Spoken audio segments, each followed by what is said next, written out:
Hi, I'm Alex and this is Tank Tested, and today I've got something really special for you. We're following aquascaper Chris Teem as he builds a custom paludarium in just one day. This is a one-day build. The tank is set up in a Custom Aquariums paludarium, and Chris is such a talented aquascaper, I'm going to leave a link to his contacts in the description of this video. Now, here's Chris. I hope you enjoy. Hey guys, my name's Chris Teem. I'm the owner of Aquariums, and I am here at AGA 2019 about to scape this amazing aquarium that Custom Aquariums did for us. It is one of their Paludarium aquariums. It's 36 by 18 by 42 inches tall, and it features their seamless sump filter as well. And so what we have up here on the table is just a little bit of what I'm going to use to do the hardscaping and planting. So we're going to be using pool filter sand. I really like to use pool filter sand because it is a nice texture in the granulars. And then we're going to be using some of this locally collected lava rock here in Seattle on this aquascape. And then for the terrestrial, what we're going to be using is this is kind of what it looks like as it's getting ready to be mixed up. This is actually a potter's clay. This is sodium bentonite. And we're going to be using this to adhere this virgin cork bark. We're going to be using some bright, colorful plants. So I have these bromeliads right here. So these are going to be some of the bright, colorful plants, creates a nice contrast. And then we also have some of these terrestrial vines that have been growing. Aquatic plants, I've got some crypts, I've got some dwarf sagittaria, I've got red tiger lotus, I have some vociferandra, anubias. All right, so the tank we're going to be scaping today, this is Custom Aquariums amphibious tank, or what I like to refer to as a paludarium, meaning that it is half land, half water. And as you can see, the aquatic side glass is up nice and high to where it can hold an actual total aquatic water height of 24 inches. So step one is going to be hardscaping. So we're going to be working on the terrestrial and aquatic hardscaping. Ordinarily, you would adhere your background with silicone or something like that. Today, we are actually using sodium bentonite, which is just a very common clay that is used for pottery. And so what you do is you just kind of mix it in with water. I've already got some water in here, and then you just kind of have to get your hands dirty. Who doesn't like to get dirty while you build a tank, right? And so you can see it's just kind of mixing in with the water. It's going to absorb it really well. You're going to have to kind of really get in there and work that water in there. So there are some little tricks to using this clay. I've worked with it for 5 years and kind of learned. But basically what we're looking for is to where all this gray powder disappears, this light gray, and we get this nice dark gray concentration. This is what we're looking for. You see how it was powder gray before? And now we're getting this nice color. This is what you're looking to achieve, to where when you squeeze it through, it's still staying in big clumps, but not where it's actually falling apart. So this right here, the tackiness, is what we're actually looking for. And this will adhere very easily to the background of the tank and to like the cork like we're going to be using today. So the virgin cork bark looks really cool because it's just natural. I mean, this is what it looks like growing off of the trees here. So it gives a lot of nice texture. I'm a hoarder. I like to have too much stuff versus too little stuff. So I'm going to play around till I find the right fit that I think looks visually and aesthetically pleasing. And once I have that achieved, I'll come back, grab some clay, and adhere it to the background.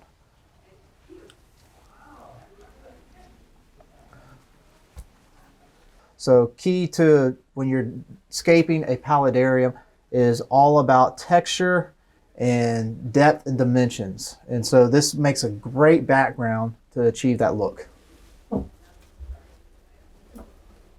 All right, so I think I like the way this looks.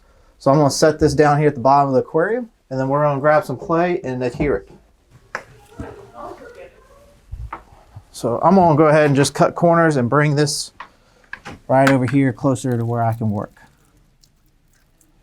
So I like to just start off with a big ball. It's a little bit of a wasted space, but I'll show you how we're gonna redeem that.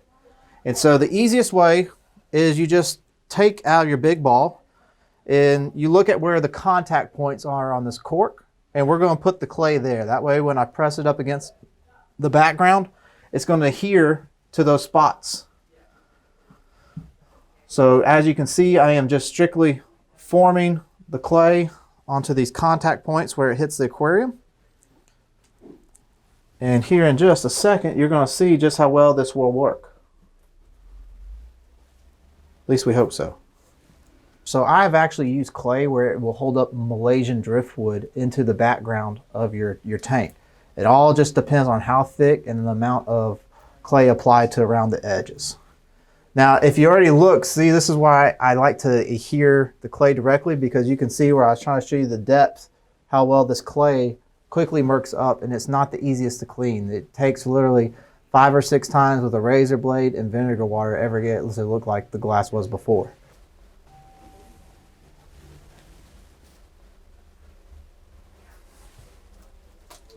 So then we'll just apply some pressure. And you can see we got the clay kind of bulging out, which is what we want. And then if you feel like it's starting to slip away, all you're going to try to do is grab some more clay and have it touch the back of the glass and to where these contact points are to help hold it up. But as you can see, no hands, and just that little bit that we've already used, this cork bark, which probably weighs about 2 pounds, is adhering to just that little bit of clay that we put on. All right, so what I'm going to do is, we got these 3 main points I already put on this piece of cork, and what you're going to see me do is, after this is up, I'm going to be adhering, because as you can see right now, the cork is sliding off the background here towards the top to make it hold.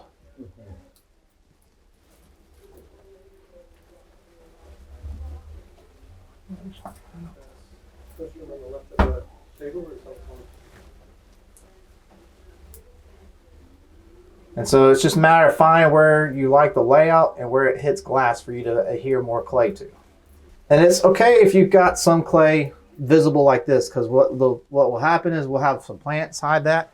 But 2, it's a very naturalistic. I mean, you can look at it, nothing quickly stands out to the eye. It blends in very nicely to the cork background. So we're going to keep on just adhering a little bit more clay, just to make sure as we're escaping the rest of this that nothing else will slide down. So I'm thinking that maybe this piece right here might work well, since of the text, the way it's laid out, to where your overflow will be up here, and then the rest of the tank, this can even go partly in the water and still be a-okay. And so one of the coolest features that I love about Custom Aquariums too is their overflow box. So this is actually a very low profile overflow box, but yet extremely quiet too, where you don't have that siphoning, gurgling noises like most overflows. So this is a very cool feature. And so as you can see right here, with just the way I got this cork laid out, we've already got 3/4 of this covered up. And so this is where I'm now going to use the clay again to adhere it to the background so we can keep on with our escaping. Now, obviously a key crucial part is going to be right here at the very end, where I've got that big glob. And then we're going to put some more right here on this part. Again, a little bit of clay goes a long way. I'm using more just because of the time frame of us trying to escape this in a day. Personally, I like to take my time. It's like anything, if you rush a job, you're never going to get your best work. However, at the same time, if you've got that creative flow going, I don't stop. So sometimes when I'm escaping the tank, I'll be doing it for 12 hours straight, because my creative juices, I got that vision I want to achieve, and I'll just keep on chasing it. All right, so now I've got some clay just to kind of help us get it up to the background. And then again, you're just going to kind of lightly press that clay. And then we're going to use this extra that I put on here to kind of help it mold to the glass and the cork bark itself. And one thing I'm having to also consider on this one here, this particular piece, is where the water level is going to be. Because again, if the water level hits the clay, that clay is going to absorb the moisture, and it's going to create a big murky mess in the bottom of the aquarium, and your background is going to be in the water before you know it. I ordinarily would use gloves just because of how hard this is to get off of clothes or carpet or anything else. It's not impossible. It just takes literally 5 minutes washing your hands to get off. So gloves makes it quick, easy, where you can just pull it off. But the nice thing is you'll have some nice exfoliated skin at the end of it if you don't use gloves. So we've got these two pieces in, and one thing about scaping a paludarium, it's all about trial and error. So you may have this vision in your head, and as you're going along in the process, it may not work out. So one thing I'm looking at is I had this one piece that I really wanted to use in the scape because I loved its texture and the way it looked. It's a nice large piece, but it's got a lot of deep veins in it, which would look really cool for when you start adding your terrestrial plants like your vines or mosses. So I really wanted to use this piece. So I'm gonna see if it still will fit even though those other two pieces are in there. So here we are, and here's our dilemma. It will fit in some areas and it just won't quite fit in the others, as you can see. So now I have to take a step back and decide, okay, do I really want to use this piece or do I want to use some of the other pieces? So what I'm going to do first is, since we already have these two pieces in place, is I'm going to set this down right here close to the tank, but I'm going to go look at these other cork pieces I have and let's see if we can't make something work to create what we're looking for with the other pieces selected. So here is a nice long skinny piece that should work pretty well. And already from the distance, I see that this is wider and we have a nice wide open spot over here to the right. So we're going to try to bring this over here, and instantly already looks pretty good. And so one thing that we can even do, which we may even do here today, is all this open space here, we may leave open, or what I may even just come up and do is just adhere more clay to the background to where it makes this nice open area where it just blends in, where you don't see any of that background. Now, I like to have some open spaces in my paludariums to where it adds a lot of depth and texture, where it's not all just one solid surface that will quickly get blended in. But two, what makes it really cool when you use the cork with this clay in between, if you fill it in, it creates a very nice large area for your mosses or ferns, stuff like that to grow in. So where 6 months to a year from now, you get this extremely natural look that you could never achieve without using clay. So we may just go ahead and do that, but I'm really liking the way this is looking right now. So I'm gonna leave it just like this. I'm gonna adhere it to the background. Just kind of lightly mash it on there. Again, when you mash it, you want to kind of press firmly up against the glass to where it kind of smears out, like like in my hand where I just squeeze and it comes out through the gaps. That way we can help get as much surface area to the glass in the background as possible. So I'm using big globs today just because of the time frame that we're shooting this film. Doesn't necessarily need this much, but it just makes this a lot easier for us today as we're filming. And then we're going to put some right here. Nice big old dab. And that's the great news too, is if you don't use all this, as you press it up and it smears out, you can always wipe some away. Let's see if I can't get it off my hands though first. All right. So we got this. Look at the angle again before I press it up. And then again, just some light pressure. We'll get all this exactly where I want it. Then I'll come in with my thumb, kind of form it up against the cork. So one thing I really wanted to do next is we got these cool cork rounds where it's completely solid round with a hollow inside. And I really want to add some depth to this tank to really just make it pop. And so also the reason why I picked the left side is I want, when you look at the tank, your eyes to be pulled towards the depth of the terrestrial side that I'm about to do with this cork round. And it kind of takes your eyes off center of the overflow and return. And so what we're going to do is we're going to do a cork bark where we go from the side of this glass all the way to the background. All right, so this is this piece of the cork round I was talking about. But as you can see, I can see straight through y'all through the cork. But yeah, it's a nice little cork round. Depending on how we spin it, you get some cool textures. With this piece, when I set it up there, I've got this look. I love the way this looks up to the background, but I'm not too crazy yet about this. And so what you would ordinarily do is this stuff cuts pretty easily. You just could take a razor blade or a knife, or sometimes you can even break it by hand. This piece is being a little bit stubborn. So I'm actually going to get someone with some clean hands to cut this little bit of this corner off so I can get that flush look for me real quick. All right, so now that we've got this cork cut in place, let's just go ahead and do a quick dry fit to see if we like the look that we're trying to achieve. And so what I'm looking at right here is it gives me this depth where it pulls stuff forward, but already I'm looking in my head of where I'm gonna do some of the plants, put the plants. And so I like some of the crevices and the gaps that are gonna allow me to mount some of these plants to the background. So I really like this position. So we're gonna go ahead and adhere the cork to the background. So we're, again, just doing a nice big ball. And then we're gonna do another big ball right here. And let's see what it looks like once we get it up against the glass.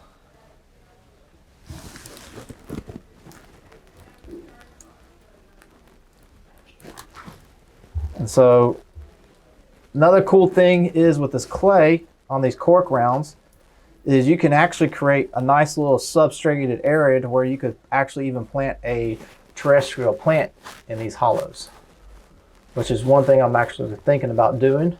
And it creates a nice substrated area for your terrestrial plants to grow its roots in, but yet can also help add that depth that we're looking for. So it's a win-win situation. It's an important thing too, as you're going along with this process, is you gotta look at this from multiple angles, because when you look at one thing, you see this depth, but when you come to another thing, you may see something that you don't like. So I'm giving y'all a chance to look at what I've been seeing. I'm looking at what y'all have been seeing. I really love the depth and the gap behind some of these backgrounds and how it's coming forward. Because from here on the side look, I can see that the piece that we tried to bring forward isn't coming too far forward to where it may create an issue with the sliding glass doors in the front. But it also helps me kind of visualize where these plants are going to be going, where I may need to fill in some of these backgrounds to help pop with some greenery, things of this nature. So what we have next is I've got these pieces of driftwood. This is Malaysian driftwood that I picked out that might possibly work. I have some Pacific wood that's got a really cool lot of texture to help bring some stuff forward. And then I also have some cypress. And so I'm going to be looking at these pieces to help add some depth to this tank to kind of create that more 3D realistic looking background, and kind of helps it also separate all the cork from just being one big muddy mess. So one thing that is important to consider when doing this is you can't think of the now. You have to think of the later. Every one of my tanks that I've done, now granted, I do use terrestrial animals such as tree frogs, poison dart frogs, geckos, but as you get moss starting to grow, these animals, as they're running across it, are spreading those spores, and it's going to help spread the moss. So to me, it is not a huge concern that you have different colors now, because once everything is wet in its environment and it's starting to grow, have plants grow in it, it's all going to kind of blend in. I've never had per se a piece of wood that stays bright red like Malaysian. Eventually it kind of gets like a nice brownish color. It doesn't stay as red as this Malaysian wood is. Another important thing to consider while doing this too is what animals you're going to be putting in. Such as geckos, they need basking areas away from all the plants. So therefore you're going to be looking for pieces of driftwood, things of this nature, that are going to stick out to give that animal an area for him to bask at. Or maybe you've got this really cool plant that you just really want to have pop. You want to separate it from the background where these other greeneries are. This would be another good way to do it like that as well. So again, it's just all a matter of playing around, trying to find the right position, the angle. I really like this piece here because up against that background with the clay, this makes almost like a natural pot for like a begonia or a philodendron, or even like if you want to get started with a vine, it would be a great spot for it to get really well established and rooted so it can actually start beginning to grow, and you can kind of trim it the way you want to.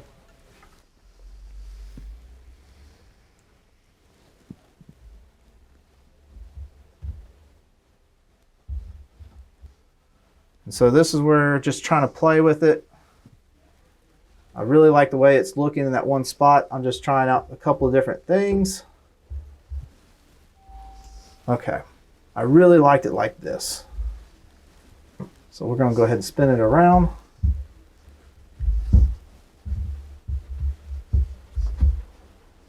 Try to find its perfect home. And again, this clay should be strong enough to support this light of wood right here. If I can just get it to stay wedged in long enough for me just to step back before I add more clay. Maybe.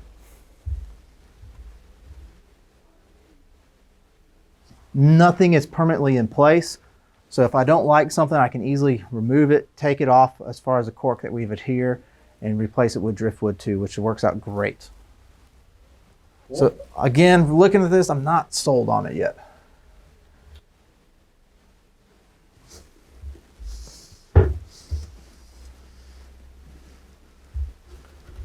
So one key thing to remember when you're scaping a paludarium is patience.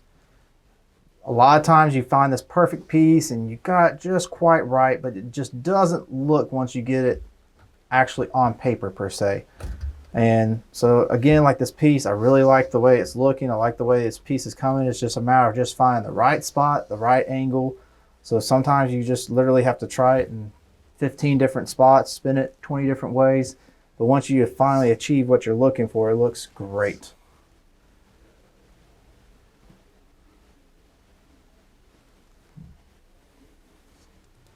You put the clay, just kind of form a ball around the points on the driftwood to where it's going to be touching. I'm using a little too much, but it'll be okay.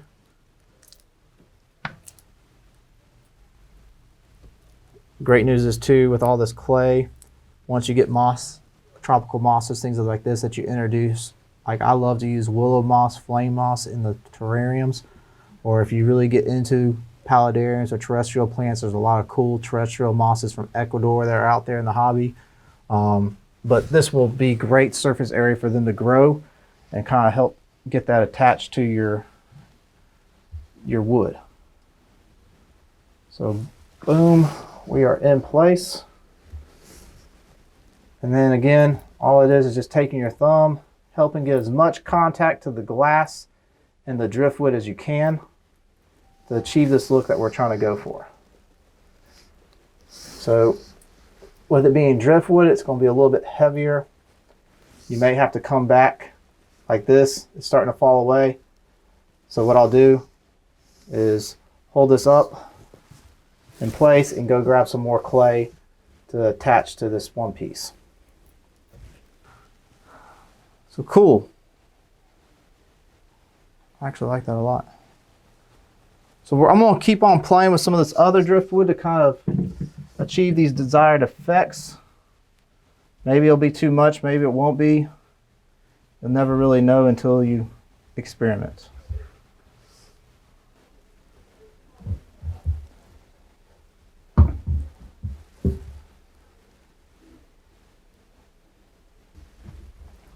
So again, like we discussed, you got to look at from multiple angles. Make sure we're achieving that look that we're trying to go for.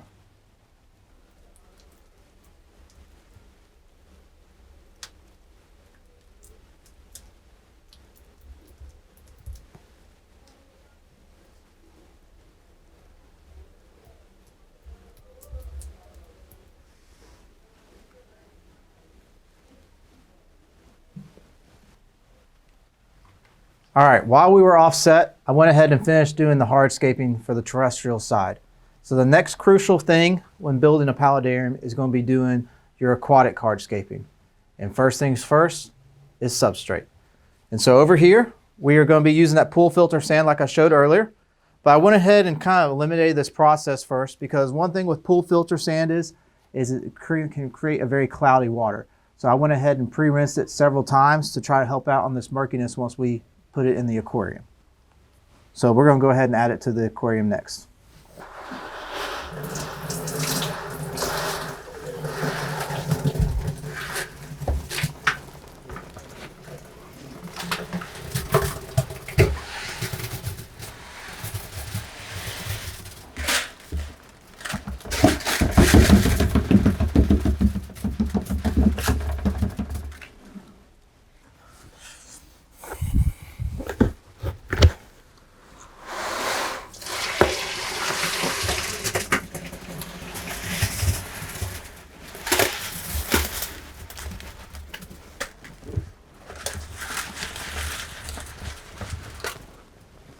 All right, so next we're going to use this native lava rock that someone collected in the local Seattle club. So as you can see, it's very porous. It's got some different coloration. Again, just like the sand, it's always important that you rinse everything to eliminate as much murkiness in the water when you're setting up a new setup. So what I'm going to go ahead and do is set up with my base. So I'm going to go ahead and take this tub with the larger rocks, and we're going to go ahead and put that in the aquarium. So my goal here is to achieve a larger island to the right with a smaller island to the left. Again, playing with the rules of third. Like I said, I'm just going to start trying to scape and create this nice little rock mound.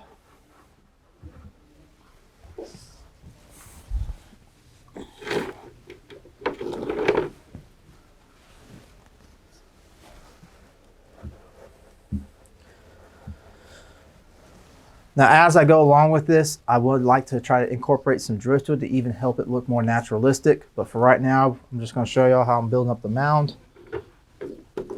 And then we'll play around with more of that here in just a minute. Really like this rock a lot. The reason why is it's very porous. So some of my favorite plants like Passiflora and Anubias to use in paludariums, they're going to love growing their roots in this and getting really well established. All right, so I've almost to this desired height that I'm wanting to do. So before I go any further, what I'm going to go ahead and do next is grab some of this driftwood and take a look to see how it looks like. It is called tiger wood, and as you can see, it's very light like your spider wood, but it's got a little bit more of that rooty feel with the fine branches underneath.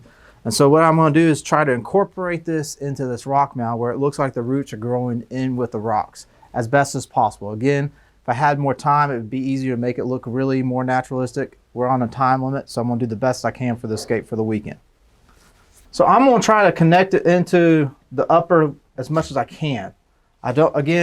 My goal is to where everything seems natural and it just flows in and out, where it's not just a solid land, water, and there's no nice blending in. So I'm trying to use this wood to help blend it in to where it looks like some of the roots or something like that would be coming in. Part of the wood would also be above the water as well.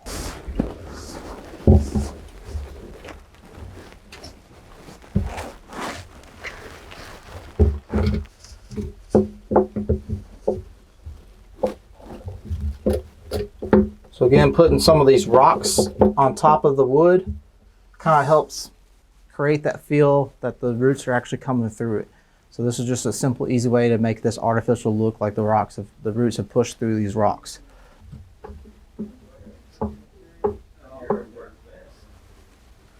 Okay, so I'm liking this space. So what I'm about to do offset is just fill in some of these holes real quick and fill in the gap, and then we'll come take a look at it to see if we need anything else. Maybe some extra pieces of driftwood, or maybe, again, with these rule of thirds, just a simple medium-sized rock out here in the middle of the sand might be the right eye catcher we're seeing. So let me finish offset, fill in, patch in some of these holes, and we'll see what we can do after that.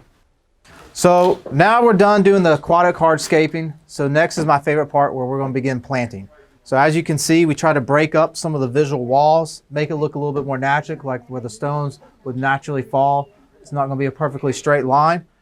We try to incorporate the rocks inside with the tiger wood to make it look like naturalistic roots. So next part is going to be filling this up with water and begin planting the aquatic side. So first thing we're going to do is, this is a Brazilian sword or a peace lily. And the area I have that I thought would look really cool is going to be right tucked in this corner here. So to help out with the scape, where the slope in the front, I'm just going to take some of this sand and kind of pour on top of the roots, while also getting some way of some of this flat sand look in the aquarium to help kind of create a more naturalistic and eye-appealing slope. And as that fills up with water, a lot of that sand is going to be pushed out and down around the roots. So these are all a mixture of all the different aquatic plants that we have. I've got some Anubias nana, I've got some Anubias congensis, I have some Passiflora, some crypts, some different grasses that we're going to try to achieve a nicely scaped tank. So here's where we have some Anubias nana. And just like I said, we're going to try to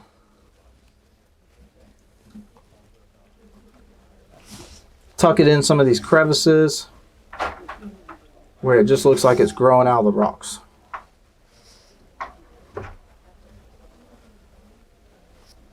And so what I'll probably end up doing is just planting a few plants, taking a step back, seeing if I like it. If I don't like it, I'll come back and change things up. But just kind of getting the feel for what works and what doesn't work and where some things are needed. So this is one of my Anubias I've been growing. This is an Anubias congensis. I just love the way that you can see the veins in the back of the plant. It's got a perfect medium-sized leaf, so it just adds for a lot more texture than, say, like the Anubias nano that we just planted. It has the smaller leaves. So this is where we can kind of help create this bushier, fuller effect using multiple different species of Anubias.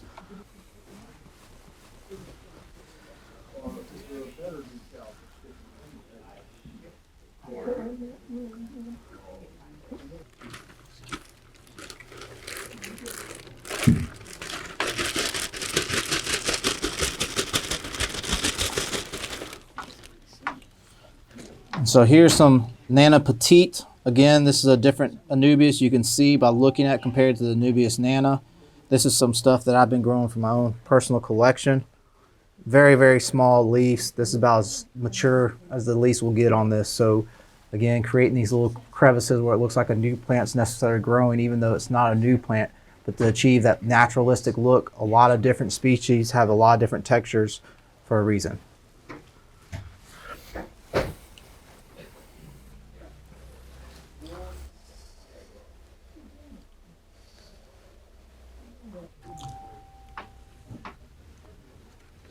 Anubias, crits. Looking for just a few different plants that I'm looking for to go after the achievement that I'm trying to achieve. Let's go ahead and do this one. So this is some more Anubias that I've been growing on lava rock. Just some different species that have just, as I can say, the reason why I like lava rock for Anubias, you can see how the roots just easily grow through it, and you get a nice solid life structure as far as the plant goes. So we can incorporate this into our mounds to make it look for an amazing naturalistic look.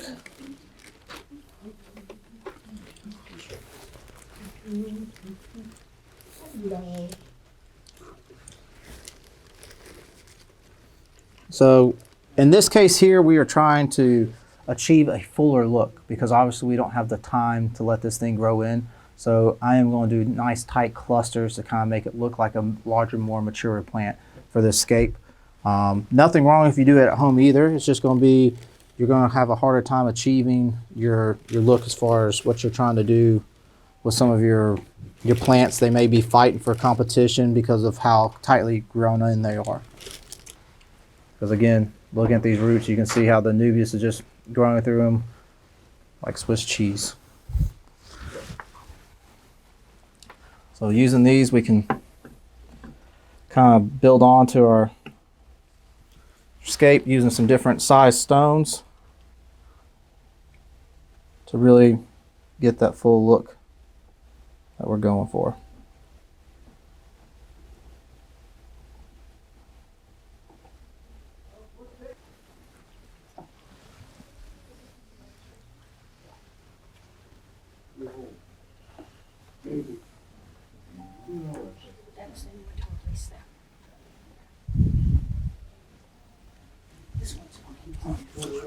All right, let's see here.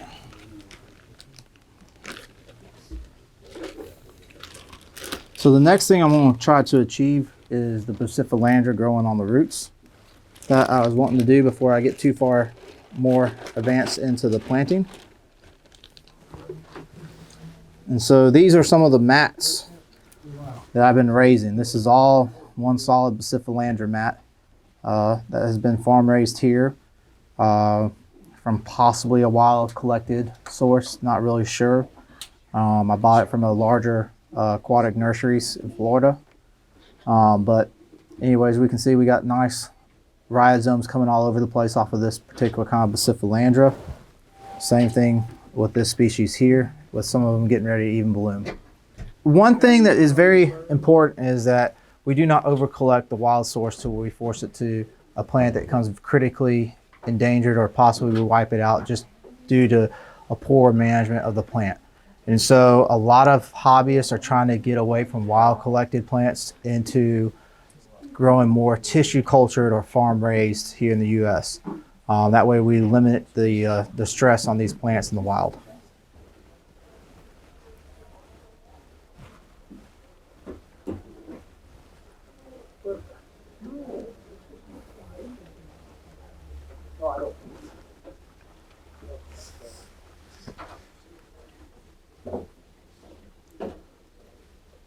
I don't know how well it's going to stick once we get it in water. Hard to kind of visualize with it still underwater, but really liking the way it's kind of growing, that look of the mature with it being so heavily planted. So again, over here we've got a lot of different textures of the Bucephalandra with between 3 different species on the driftwood and on the rock walls, which easily quickly blends into the 4 different species of Anubias being used as well, to kind of create that texture of different plants, different leaf textures. So is that bucket ready? Yep. Just filled it. All right, thank you, sir. All right, so now we are done with the finishing of our aquascaping. And so as you can see, we have formed to where it looks naturalistic, fully grown in for the show. It's fully full of water. If you don't mind, before we start talking about this, I was just going to go ahead and showcase Custom Aquariums also has these amazing seamless sumps. And so he has this very silenced overflow that goes down over here, and then it goes through the biological and the mechanical filtration to where it will be pumped back up to the return. Love their sumps, very well. You don't have, even though they're being plastic, you don't have to worry about them getting burnt by like your titanium heaters, things of this nature. So it makes it really well. If you had, like, let's say discus in here or something like that, needed something 82 degrees, you don't have to worry about your 800 watt Finex titanium heater or something like that, like I use, burning a hole in them. But we're done with the aquascaping. As this goes through the filtration, this water will get clearer and clearer. So next step in this process, I'm going to go ahead and fill in all these areas on the background where you see black with some clay. And then we're going to go ahead and begin to plant the terrestrial side. So again, I'm not doing anything major. I'm just putting a thin layer on just for the purposes of the show. If you would decide to do a whole entire clay background at your house, it's up to you on how much thickness you want. But keep in mind, if you're not trying to support anything, you don't need like a 3-inch thick wall of clay on the background.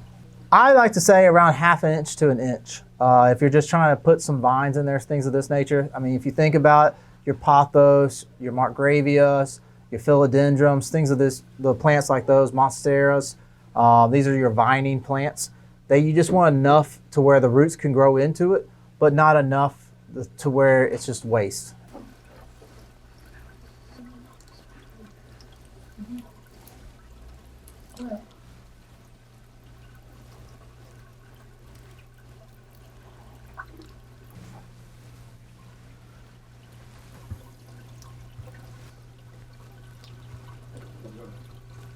So let's go ahead and talk about that. So over here, you've noticed as I'm spreading out this clay, I'm getting little clay markings on the side of the glass, kind of like what you can see right here. It's not a big deal. The best thing that you can do is just let it get really good, dry, and hard. The fact that it's thin, it shouldn't take too long for that to happen. And then I like to use a plastic razor blade, or you can actually use a real razor blade, but just be very cautious that you're not going to actually scratch the glass. And then you can just wipe it off, or another route you can do is with some vinegar water, about 1/4 vinegar water to 3/4 regular water. You can actually go in there and wipe off the glass that way to get rid of all these remnants of clay on the glass that you may not want.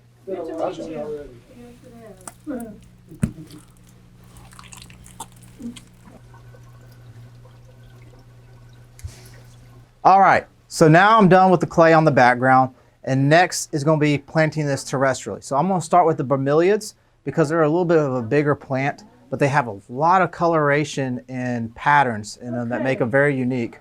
And so what I'm going to do is go ahead and kind of place my bromeliads, and then I'll finish planting the terrestrial side around the bromeliads. So one thing with the bromeliads that is key is for it to be successful, you do not want to pot this or put this all the way in dirt because it will rot.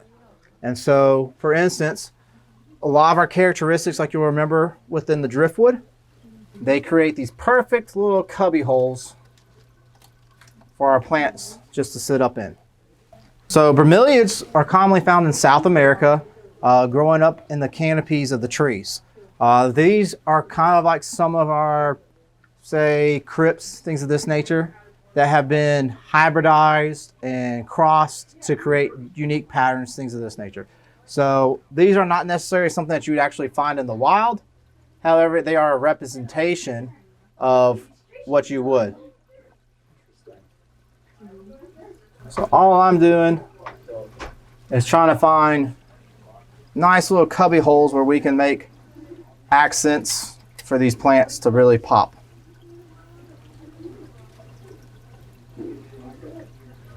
Bromeliads will grow in low light or high light.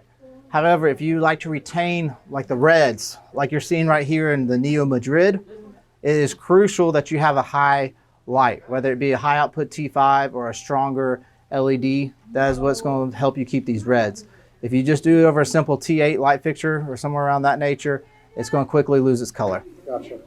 And how big do they get? Each species is different. So take, for instance, this is Neozoe. In its non-light, high light form, this is just a green plant with white variegation. As it gets more color, it gets this pinkish red color, as with the more sunlight it will receive. But this is about fully grown. It will open up a little bit more, but there are certain bromeliads that only stay around 6 to 8 inches, as to where at my own personal greenhouse, I have some bromeliads that get 4 foot wide. So just like a lot of your aquatic plants, swords, things of this nature, if you're doing a nano tank, maybe like the some of your larger swords would not be a good choice, such as like the Brazilian sword we use here in a nanoscape. So similar thing with these bromeliads. You kind of have to know which ones are going to work, which ones aren't. All right, so next step is going to be in this process is we're going to plant a few of these terrestrial vines, plants like this. Now, unfortunately, because they are so small, they're not going to look as fully grown in, but over time, these plants would grow in and could easily take over the background of the tank. Great.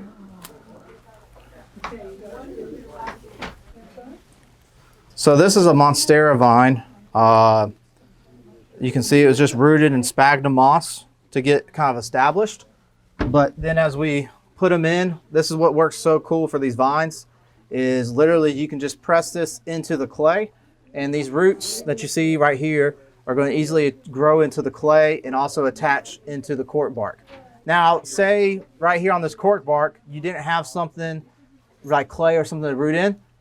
Another simple thing you can do is I like to take a paper clip, unfold it all the way out, and you can actually break that paper clip into 2 or 3 pieces and create kind of like a V, and then you can press that into the cork, and then that will also help hold that vine in there, and then the vine will grow its roots inside the cork.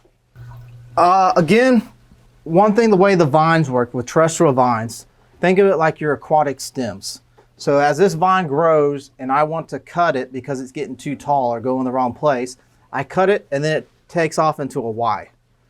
So you keep that in mind. Once you reach that designation point that you're looking to achieve, it's going to split off that way. It's not going to keep on growing vertically. It's going to go 2 different ways, and then you can use that cutting to create a fuller density.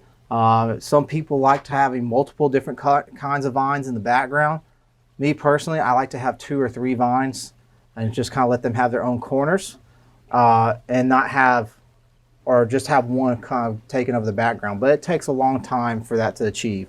Otherwise, you can buy multiple cuttings, which is very expensive. Like for instance, this vine here sells for $15 on my website. I mean, if you really wanted to cover this whole entire background in it, you could buy 6 or 8 cuttings of it to try to achieve that look. But in no time, within a year, you can easily get it to take up a quarter, and as the time goes on, it will take up more and more space. So next, this is a Sagillarius. Part of my pronunciation, I'm not the perfect ones pronouncing certain names. But this is more like a creeping, I'm trying to think of what a good aquatic reference would be, plant to this, but think of it like your baby's tears or something like that. It's not necessarily going to grow up vertically. It's going to grow more horizontally like this once it gets good and established. But it will grow up like as you're seeing right now in the pot towards the light. So I'm going to go ahead and just kind of pot this with the dirt and all. Let's knock out some of this dirt.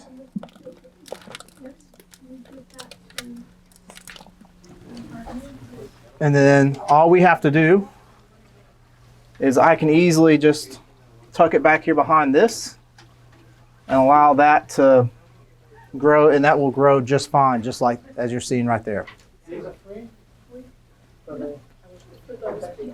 Actually, I think it will look better where it doesn't blend in with the green bromeliad up top here. So this is a unique plant. This is Palea.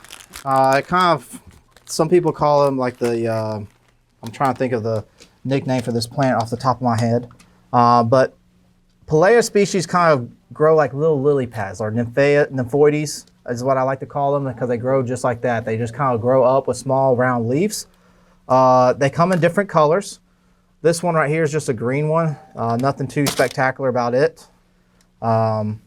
But it's just a nice little textured, again, textured plant. Like a lot of your terrestrial plants have long leaves, as to where this one provides nice, soft, round leaves. So again, it's all about texture, just different. You don't want to have like the same leaf structure in your scapes. And let's see here. These bromeliads take up a lot of space. Trying to figure out. So I might actually put this one right there for the weekend. Just somewhere to give it a little bit more growth. All right, and this last plant I'm going to be putting in here for right now, this is Philodendron pincushion. This is kind of what it looks like. It just gets a real nice round ball that's very full. If you think about like the pin cushions that you're like maybe your grandma or your mother sews and she's got all of her pins in her ball, it's going to kind of look like that. It's just going to get a nice round ball, but it's got a beautiful red stem. I don't know if your camera can pick that up or not, but it's got some beautiful underlights underneath with the lights where it looks sparkling. It's a gorgeous plant. It will grow maybe about 6 to 8 inches tall. I highly recommend it for any tank. It's just a nice, something unique and different compared to the other philodendrons that are going to be more like a vines like this monstera that we planted earlier.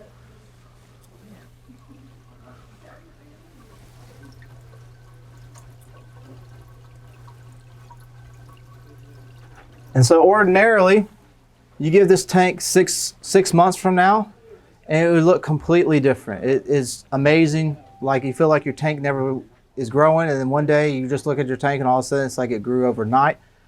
So this is this next phase, which unfortunately we won't get to see since this is just a weekend tank, is my favorite phase because it's really just getting to watch the plants grow and mature and watching it really turn into a natural hardscape.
My name is Chris Teem. I'm the owner of Aquariums LLC, and I just scaped this Paludarium made by Custom Aquariums behind me.